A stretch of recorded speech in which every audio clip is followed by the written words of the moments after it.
invited. And you also have to say, well, it's just a special senior school, 50 years, it's just the kind of thing that we do. Have work around actors come and visit us. So Mrs. Lloyd, come on up. We've got all of the Year 5 and Year 6 children and staff eagerly awaiting our special visitor. And this is somebody who you know in a personal way as a friend, but who the rest of us know in a very public way as a very amazing actor. That's right, and believe me, he is an amazing actor. When you see him, you will go and see it. I was lucky enough to go and see The Hobbit down at the premiere, and it is amazing. But we've seen just about everything that Jimmy's been in, and believe me, he is just the best actor I think out there. I am a bit biased, but we think you're fabulous too. So can you give him a nice big hand?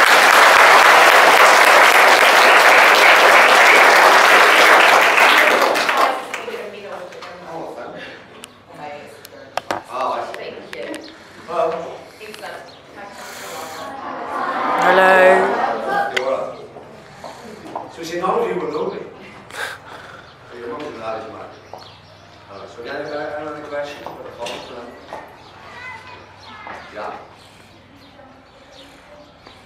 So what's your name? Ben asked if I filmed you on a green screen. You know what that means? It's like when you are in front of a massive screen. I don't know if you've ever seen the one in Wellington. It's the size of a small Irish town. It goes right across this massive wall. It's a big green screen, and it means you put the actors in front of it. Has anyone seen Lord of the Rings? Yeah. Okay, so you know they have all those big battle scenes and all the thousands and millions of orcs and all that in the background. What they do is they put the actors in front of the green screen with nothing behind them. They film it, and then afterwards, in the editing and kind of all the technical stuff, they paint in these other scenes digitally. So we didn't do much actually on this film because Peter Jackson made so much money from Lord of the Rings. He's able to have studios where he builds all the sets now. So the first set in The Hobbit, because The Hobbit is the story that happens before the Lord of the Rings. It's about a hobbit. You know, Elijah Wood plays Frodo. Frodo's a hobbit. And Bilbo Baggins is his nephew. And The Hobbit is about a hobbit, a wizard. You know what the character, the wizard is called? Gandalf, is right. And 13 dwarves who go on this adventure to try and reclaim the homeland that the dwarves used to own. And the Hobbit comes along to help them. So the first scene in the book and in the film is Bilbo's house in Bag End. And it's the most incredible set you've ever seen. They have these hobbits are very small. So it's a very tiny set. And when Gandalf comes in, so it's on the room. Now everything that we did was all, they were all sets, so there was very, very little green screen. It was very, we were very lucky.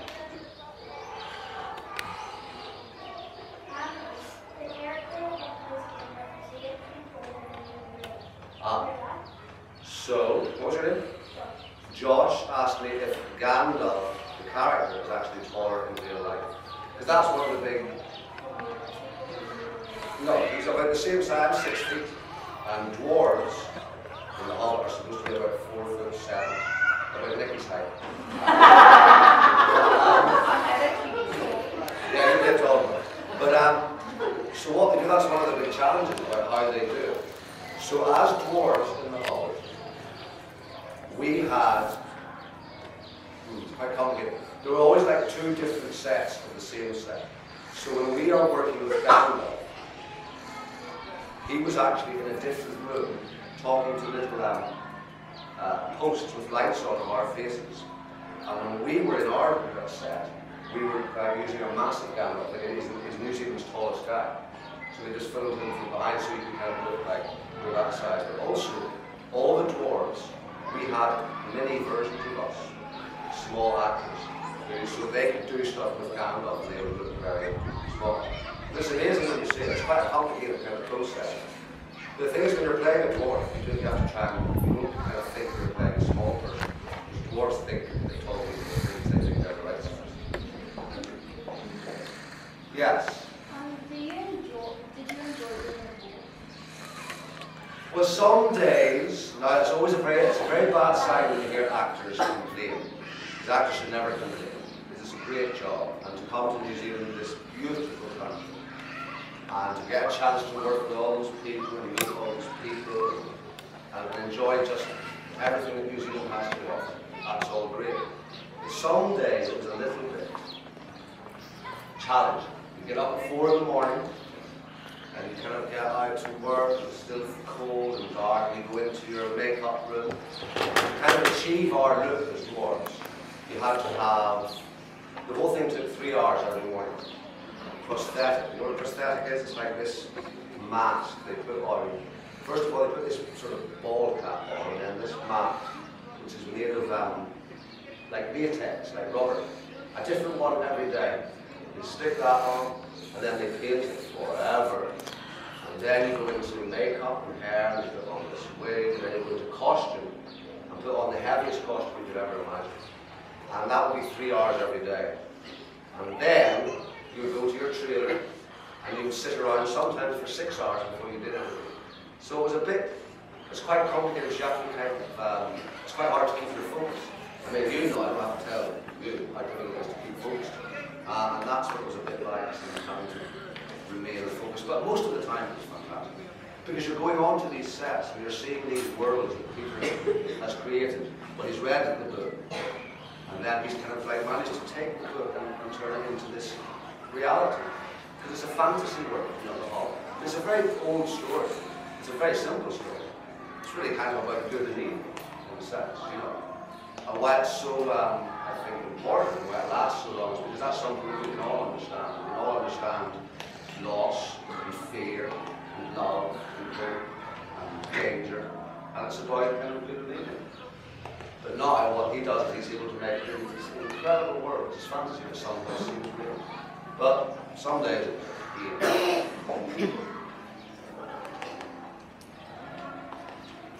yeah. How did I get the job? No one else was available. No, it's a good question, because I actually sometimes wonder how does that whole process work? Well, I was in London, and I do quite a lot of work. I live in London, but I'm from Ireland. I work a lot over there, you know. And my agent, there's always people when you get older around who are happy to take your money. And agents are and my agent gave me a call and said, "Oh, Peter Jackson is doing The Hobbit. Will you go on tape?" Because that's really how auditions are done nowadays for big movies like that. You go into a room, and they record you, and then they send the tape off to you. And I thought, oh, well, I'll do it. But it's not the sort of thing that I was ever really interested in. I've always done kind of smaller things. Anyway, they gave me a bit of the script. I played for one of the dwarves, and it was a funny bit of the script. He's this sort of, he's kind of one of the funny dwarves. He's quite optimistic. He's quite, he protects Bilbo. He's a likeable character, hopefully. So I read this on tape, and at the end of it, I phoned my agent and went, "Oh, I think that actually went quite well." And I was a bit worried. I thought, "Oh my goodness, do I want to go to New Zealand?" So, about 3 weeks later, my agent phoned and said they're very interested. And Peter Jackson is in town. Will you go and meet him? So I went and met Peter and Fran, his wife, who is also his writing partner, and Philip, Nicky's sister, who's the other writer and producer. And they said, "We want you to do this movie." And that was it. And they said that they were very interested more in, would it be okay for me to come here with my family? Because I've got 2 girls. One is probably your age. How old are you, 10?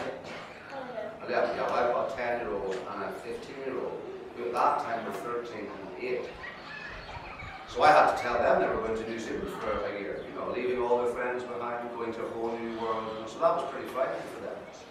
But as it turned out, it was the best thing. This was like, this wasn't just a job, this was a whole life change, and that was what was great. Because my girls forever will have New Zealand kind of etched on them, you know, and what a great country. Yes, sir. Were there any difficulties? Well, you know, it's a big, big film. Like when you go and see it, it's still, in the classic Peter Jackson tradition, is quite long. But you know, it looks very seamless, and it looks, you know, and it's very exciting. It goes from this to that. There are difficulties, you know. For me, the difficulty is really where that sometimes, because where I came from in my career, I was quite a big fish in a small pond. When I came here, I was a small fish in a very big pond. And that was good for me, but it was a period of adjustment for me to kind of think, well, I want to do more, I want to do this, but I want to be kind of, you know. And so it was hard. If you're in a class of 13 dwarves, that's 13 different stories, 13 different characters, and you sometimes have to work quite hard to make sure that your part gets across. But you know, any negatives, you know, negatives and positives and pluses and minuses, any negatives were hugely outweighed by positives. Because you see, what you don't realise, because this is where you grew up, the privilege of growing up in New Zealand, I tell you, is something. This is a magnificent country. Your skies are more vast, there's more space, it's more laid back, your education system is so fantastic, it's like the best kind of school. You know, but you don't realise that growing up, nor do you need to. And I'm sure at some point you'll probably be in exile for a while, you'll probably travel and then might come back. But this is a great place to be. So, you know, it's one thing being in the hub, that's great. It's one thing. You know, there are only ever 13 actors that are going to play the 13 dwarves in the hub, ever, when I'm on it. And so that's quite exciting. But it's more than that. It's about the country, the culture, the warmth, and the difference. It's important to get different cultures and new sensibilities and new places. It's important about that. I don't know, I don't think you've heard about UNICEF. You know UNICEF? They're a charity that kind of, they're the main children's charity in the world. They all have a right to clean water, to education, and to be free of fear. And that's what children like. So I've gone all over the world and met children your age. But because of an accident, because some of them are born here and some of them are born there, they have a very difficult and challenging lives, you know. But they're all the same. Children laugh at the same things, they cry at the same things, they want love in the same way, and they instinctively love in the same way. So some are just unlucky than others. So it's what was great for my girls about coming here was they got to be integrated into the Barony culture, for example. That was something they would never have, and it's changed their lives. That was a very long answer to your question. That's the problem. If you get an Irish actor in, I mean, actors talk too much. Irish actors talk way too much. Yes, sir.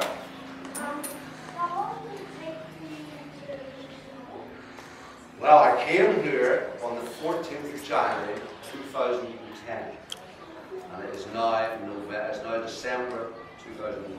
No, that can't be right. I came here in January 2011, so nearly 2 years. And then I'm coming back in May to do more, because there's now 3 films. There are now 3 films in the Hobbit. Have you seen the book? That's it. This book. Yes. Well, what other films have I done? I did a film in Australia not that long ago called Matching Jack in Melbourne. I like Australia a lot, but it's not. Yeah. I did a film called, I've done a few films. I did a film in Spain a couple of years ago called The Way, which is about this, you know, Spain and in Europe. There's a kind of a journey that you can say, a spiritual journey, which people call The Way. It's the Camino de Santiago. It's this spiritual journey where hundreds and hundreds of years ago a saint went on this pilgrimage. I did a film about that, which was lovely. I did a film called Bloody Sunday, about a very important thing that happened in Northern Ireland, where I come from, which, when I was growing up, the country I come from was very small, but not dissimilar to here in terms of its people, and in terms of the kind of the natural rugged beauty. It's just New Zealand has it on a bigger scale. But I did a film about the war that used to be on there when I was a kid. And that's the great thing about being an actor. You know, if you're an actor, when you go to drama school, I just wanted to be an actor. I didn't want to be famous. I didn't think I was going to get work. Because most actors don't get work. 90% of actors are not working.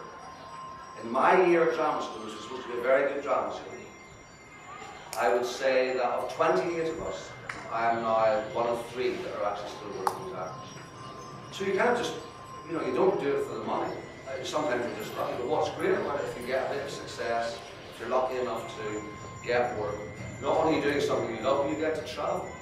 The amount of windows I've had opened into different worlds in my life because of acting. So the job is great, but it's what it can also afford you. And that's why I cannot bear nowadays when you watch, like, I'm sure you all watch things like the X Factor and all that, which is great. Because when I hear the judges say, oh yeah, just follow your dreams and all that, sometimes I think that can be a bit false, because all actors don't get work. But if you kind of stick at it, if you're focused, if you're disciplined, if you work hard, you might get some work, but it's about more than that. It's about opening doors and windows and other places. Yes. What's my favourite thing in The Hobbit? Well, that is a good question, because you see there's 2 more films to go. In the first one, my favourite thing is when we did a big food fight, where all the dwarves are just kind of throwing food at each other, which is great. Because, you know, we're men in our 40s. Now we're being paid to act like children. That was fun. We do a big scene in the next film in Dolores River where we're all in barrels. And we go flying down the river. We got to travel around Mount Cook in helicopters to kind of go from one place to another. You know, there's just so, every day was really good. Do I have an actor I look up to? Yeah, well, I have, you know, I've sort of people I look up to. I really look up to my dad. He was a teacher. I come from a family of teachers. My 3 older sisters are all teachers. I was going to be a teacher. My dad was my headmaster in a school of 30 children, and only 2 classrooms. So he taught me in primary, well, he would call it year 3 to 6. He taught me in 1 room. He was a great teacher though, and actually New Zealand, the schools here I found were quite like schools used to be in Ireland, you know. I mean, it was a really relaxed, but very good and proper and healthy approach to teaching, I think.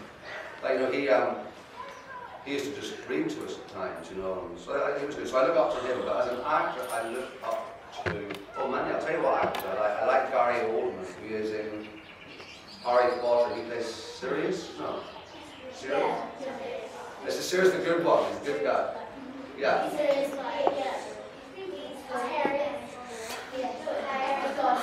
Yes, him. I like him a lot. I also look up to people like, you know Daniel Radcliffe, who plays Potter. Imagine, because I've done the same age as him, and funny enough, I worked with his dad. When I was 16, his dad was very young, before Daniel was born. You know, Daniel, since the age of 9, has got the biggest, most important, he's the most famous kid in the world. You know, imagine being Harry Potter. And he's managed to kind of grow as an actor, and grow as a person, and deal with all that craziness that happens.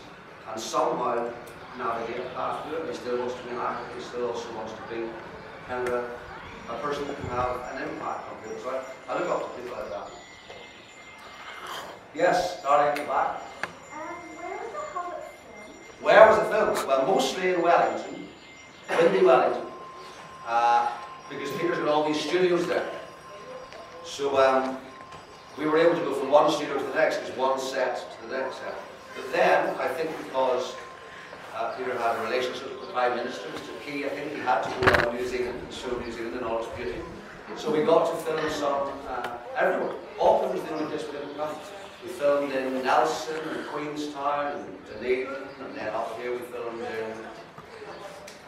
in, all over the place. Which is amazing. Imagine how lucky it was. But you know, we did some stuff at, this is for the 2nd or 3rd films, near Teanu, there's a big lake near there. And we did this scene where the dragon, in the book, Smaug the dragon, comes through Dale this time and destroys it. And so what we did was they built this beautiful village, Dale, incredible. And then they had to destroy it after the dragon's up. And we did all this scene by the lake where all the stunt guys, in this freezing cold lake, hundreds of them, just like they're all day long, they had to just lie in the lake because they were kind of like drowning. There was fires smouldering everywhere, and you know, hundreds of extras and extras of people in the background, sort of crying and wailing. It's amazing what you can do in film. So exciting. But you know why it's exciting in a way is also because this book was written a long time ago. And what's important to remember is that stories can last. Stories can last forever, and stories can have the same impact anywhere in the world. Because we all believe, as different as we are all over the world, there are things which are universal, which apply to everyone. That's why stories are so great. That's why we still read fairy tales. That's why we still you know, kids still love Grimm's stories, all that. Who's your favourite director? Oh, who's my favourite director? You're a director yourself. My favourite director is a man called Paul Greengrass, who I work with in Ireland. He's very good. I worked with a very good Danny Boyle. You know Danny Boyle? He did Slumdog Millionaire. I did a movie with him called Millions, which is quite amazing. But directors are, directors are storytellers. Sometimes they think they're a little bit more than storytellers. But ultimately, why Peter Jackson is such a great and amazing and sort of unique man, really, is that he's very down to earth. He's quite hobbity, actually. He's quite but he's kind of got genius. He knows how to translate words and make a picture. Yes? Can you speak in character? Some part will remember you in the movie for. Can I what, Can sorry? you speak in character, so a line perhaps that you say that you like, that we could, when we see the movie, we'll think. Oh, in the Hobbit? Yeah. Oh, yeah. Yeah, we could remember you for. Remember this, there's quite a funny bit where we've gone through all this stuff with the goblins. And it's like, goblins, new goblins, kind of like funny, grotesque characters. And the chief goblin is this massive, big, disgusting looking character. And we've gone through this big fight and stuff with them, and then it's just crazy. We go through, like, we fall down through caverns and cliffs, and eventually we all land on top of each other. And my character goes, well, that could have been worse. And then there's a break, and then immediately the big goblin just lands on top.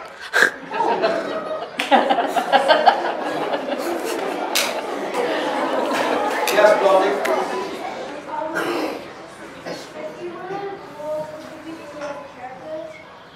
I wasn't a dwarf what character I like to do.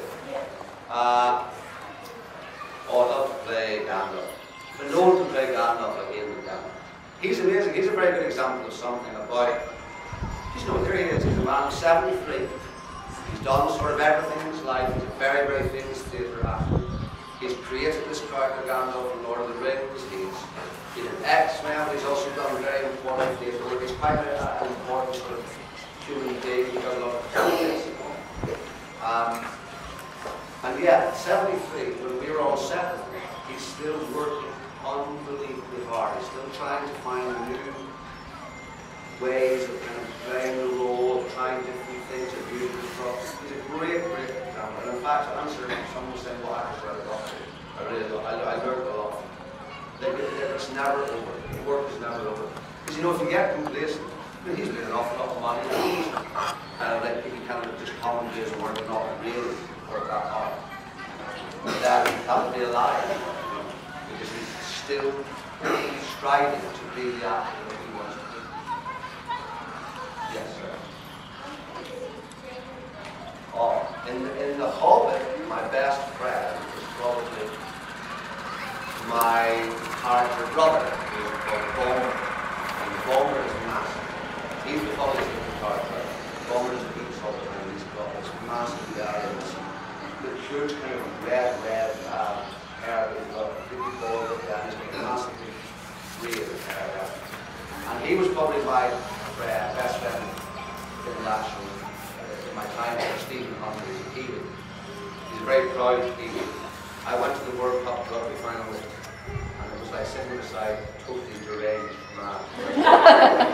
I've never known anything like him. And also, I know why they cast him as Bomber, because Stephen likes to eat in life as well. But there's lots of funny scenes with Bomber. Like in the food fight, at one point, I'm at one end of the table and he's at the other. And I shout to him, Bomber, and I throw a boiled egg at him. And on the first take, Stephen was like, "Hum!" and caught it in his mouth. Yeah? Yes, sir. Did you get to fight anyone? Yeah, there's lots of fighting. Good question, because there's lots of fighting in the hall. There's a lot more to come. I've got to come back here in May to do what we call the Battle of the Five Armies, which is sort of at the end of the book, the big climax. But what was great is we had stuntmen. And my stuntman was a guy called Vinny, who's the stunt guy. So I told you earlier that we had mini versions of us, we also had stunt versions. So they all had masks that were molds of our faces, which they then put on them so they would look like us. Vinny was, that sounds like a certain where their dreams for lunch.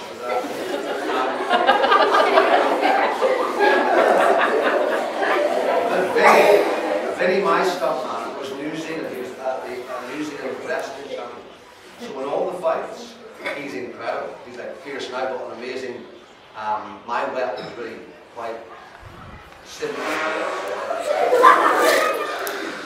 But Vinny, in all the fights, he lets me. What's good about having a good stuntman is that when people watch it, they'll think it's me doing all the fighting, but it's him. Did you like kind of act or something? I've got a magic, so I've got a thing. Yes, like a hammer's got a spike, yeah, and that's got, yeah, exactly. Also, you know the other great thing about all that? I've now got my own Lego piece, my Lego park. I got the first one. And so things like that are really exciting. Sorry? When did I first get into acting? Well, I used to sing a lot when I was at your age. And I used to go around, they have these things in Ireland called fake festivals, which is an Irish word for festival. So I used to sing, and then I was really into football. I mean, all I ever wanted to do was play for Manchester. And it's still working. But 14, 15, I thought I was trying to play girls and do acting. And then I just sort of stopped doing it. I did it. I was lucky enough that the thing that I loved became something that I did for a job. I'm very lucky. Yeah, no, somebody else, yes, sir. If you could have any role in the world, Any role in the world? It's a very good question. Well, you know, depends. If it was like, say, theatre, I would love at some point in my life to play a character called Iago in a play called Othello, written by William Shakespeare. And Iago is a very interesting character. He's a man who is cunning, charming, corrupted by things. It's a very challenging role to play. Let's do that. In films, I'd like to play James Bond. That's my yes, in fact. how long is the movie go for? About 2 hours too long. No, it runs for no, I'm joking. It's about 2 hours and 40 minutes. But it's difficult to say. But I think you won't feel that when you watch it because it's so exciting. I mean, it's really, really incredibly exciting. And it's only a third of the way through. But yeah, no, it's interesting to see what you think. Because it's, you know, it really is, it's a story ultimately for children in a way. For young, you know, kind of like, you know, about your age.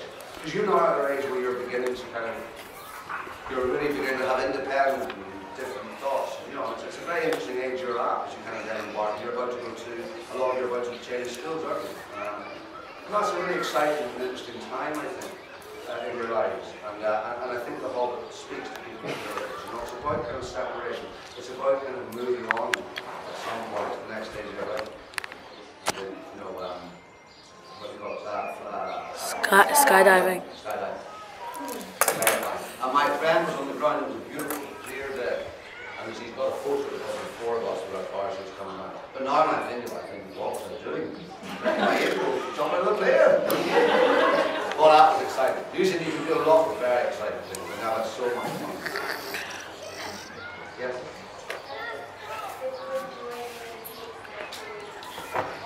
Yeah, that was the best thing about being here. Kiwis are fantastic, very, very welcoming, very, very warm. They have no irony about rugby, that's the only thing.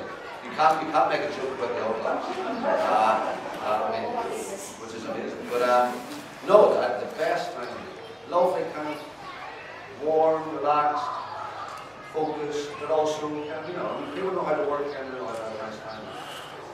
Good place. Yes, Ronnie, yeah. And how many hours did you learn today on the Hobbit? Oh, some days you're leaving the house at 4 and you're getting home at 9. So sort of 16-hour days sometimes. Which is long. A lot of your life goes by. But you know, it was like, you know, because it's important also to remember that The Hobbit is about 13 dwarves that go on a journey. And in a way, we as actors, we're also going on a journey. So, as the dwarves in the book kind of get to know each other and have difficulties and good times and fight and bond and eat and sleep and all together, we as we were doing that as actors. So it you get to an age in life, I'm 47, you get to an age and you think, oh, well, I've met all the best friends I want to have. That bit of my life is over, I'll just sort of make acquaintances now. But actually, the real thing about acting is that because you go into this very intense world for a period of time, you then form these brilliant relationships. Yeah.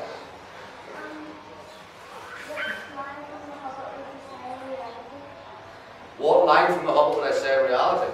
Well, the line I just said, well, that could have been worse. That could be on my gravestone. That'd be a bit worse.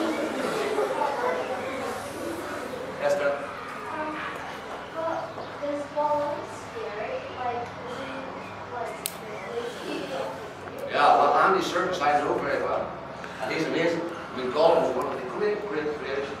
And I actually think because it's sort of a digital character, I think he's been a bit unlucky in terms of, I think he should always have had more credit. I think he should have been nominated for an Oscar for that and all that kind of stuff.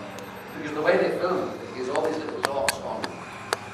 And so he films all the movement you see Gollum doing, all of that. That's Andy doing it, and then they digitalize it.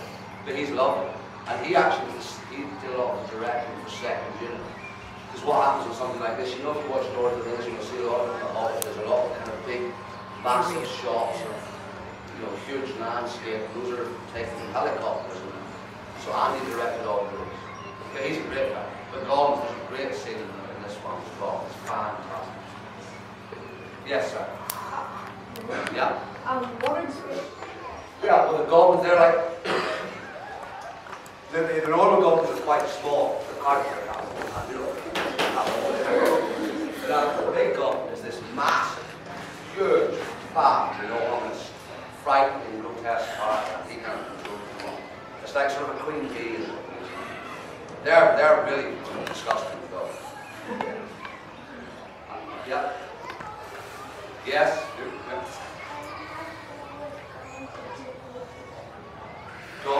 Gollum is small, but you know he's sort of so otherworldly. You know, he can stretch. You know, you're never quite sure what he's like. His head is so big for his body. His hands are long and smooth and very, very strong. Okay guys, before we have any more questions, if you've had a question, I think it's only fair we let some other people have questions. And how are we going time? Maybe 3 more, you're ready to have it? Yeah, whatever you want. Perfect. Here, you, mister. What class 6? Well, I have to tell you that one of the very lucky things about being in some kind of home, that when you get onto the plane in London, you turn left. Not like, if you turn left, that means you're walking up towards the front of the plane, which means you're going up to the lovely comfortable bits. Very good. There's a 28-hour flight. You know. It takes more than a day to fly from London to here. And we're lucky in The Hobbit that we get to go and we have nice beds. And, you know, I never want to leave the plane, actually. Okay, second to last. Is it going to be? Put your hand down, Benjamin. You've already had one. The scariest moment was when we were doing the scene in these barrels in the Florida River. And at the end of the scene, we get out of the barrels, and then there were these stunt guys who were there to kind of grab me. But the current, it was very, very strong, it was very windy. And they couldn't get to me, and I was wearing my costume, and I thought I was going to die, actually. And that was really scary. Awful, because I was so weighted down by the water, and it was just dragging me down. And I knew that they weren't near me, and I thought, no, this is it. This is my last day as an actor, as a person. Then they got it. Yes, sir. The wolves. Well, what we have is what's really scary, the orcs in The Hobbit, and they we didn't really see them. I mean, the things that were scary for us, I suppose, were Azog, this character called Azog, who's the pale orc, and he's a really scary character. His makeup is frightening. You see him, this kind of huge guy with a white sort of rubbery kind of face, but with all these scars down it and horrible teeth, blood dripping out. Yeah, he's frightening. Excellent. What about the wonderful adults in the room? I'm sure there must be some questions on the stage. I'd like to know what you were like as a 10-year-old, if that's when your dad was your teacher, around about that time. Were you a very good student, or did you have a mischievous kind of... I was a bit naughty. as I think all 10-year-olds should be. You know, I think it's difficult, isn't it? I mean, when you're sort of young, I think it's about finding balance. And as a 10-year-old, I was naughty, but I also loved to read. I cannot tell you how important it is to read. This is something that's a gift that we are given, the ability to read, and sometimes we don't do it. And particularly nowadays, when you're younger, you've got all these other sort of devices where you watch things. Try and remember to read, because it is our greatest gift. Well, I was pretty naughty, actually. I had 3 older sisters I used to drive them around.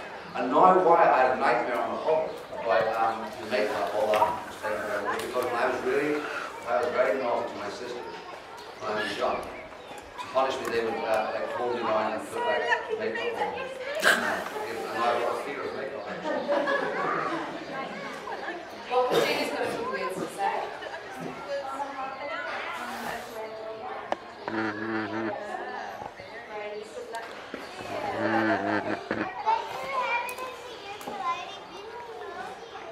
Well, listen, it was my hope that